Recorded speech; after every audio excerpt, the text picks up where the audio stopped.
Baik, salam saudaraku. Hari ini kita akan merenungkan topik tentang motivasi pelayanan. Tema ini sangat penting untuk kita mengoreksi apa yang menjadi motivasi kita dalam melayani Tuhan. Saudara-saudara yang diberkati oleh Tuhan Yesus Kristus, motivasi itu adalah dorongan. Motivasi berbeda dengan tujuan. Tetapi motivasi itu adalah dorongan untuk menggapai yang namanya tujuan. Jika motivasi kita keliru, maka tujuannya pun keliru.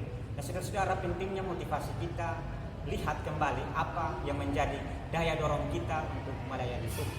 Saudara-saudara, apabila kita memeriksa kitab suci, khususnya di dalam Injil Yohanes pasal yang kedua, ayat yang ke-38, di situ dikatakan, tetapi Yesus menoleh ke belakang, ia melihat bahwa mereka mengikuti dia, lalu berkata kepada mereka, apakah yang kamu cari?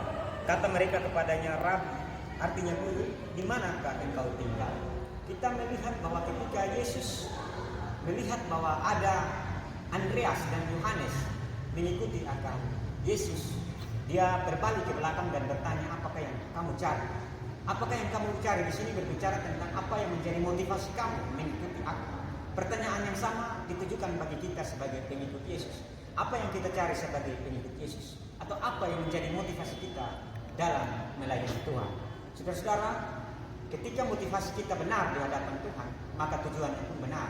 Saudara perhatikan bahwa motivasi daripada Yohanes dan Andreas adalah motivasi yang benar. Karena mereka ingin lebih dalam atau ingin mengenal secara pribadi Yesus Kristus. Atau siapakah Yesus Kristus bagi mereka. Makanya mereka berkata bahwa guru di manakah engkau tinggal.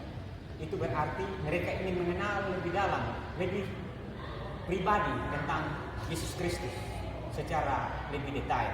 Oleh karena itu saudara-saudara yang diberkati oleh Tuhan Yesus Kristus, dari pengenalan Yohanes dan Andreas, mereka pada awalnya hanya melihat Yesus itu hanya sebatas rabi, tetapi ketika mereka mengenal lebih dalam, mereka menyebut dan mereka percaya bahwa Yesus Kristus adalah Mesias, anak Allah yang hidup. Bukan hanya sampai di situ, bahkan mereka mewartakan Injil kepada Petrus yang merupakan keluarga atau rekan terdekat daripada mereka.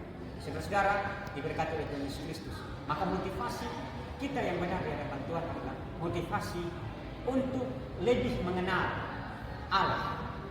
Maka tujuan berpelayanan kita pun benar, yakni untuk kemuliaan nama Allah, yakni soli Deo Gloria. Siapa Allah, apa yang dia buat, dan apa yang harus kita buat. Yesus Kristus adalah Allah yang telah datang ke dunia, dia telah memperoleh hidup yang kekal. Maka sebagai pengikut Kristus, kita melayani Tuhan sebagai ungkapan syukur kepada kita. Ungkapan syukur kita kepada Tuhan. Oleh karena itu, milikilah motivasi yang benar dalam melayani. Yang untuk kemuliaan diri, bukan untuk kemuliaan kita. Kiranya renungan singkat ini menjadi berkat bagi saudara. Demikian Tuhan Yesus memberkati dan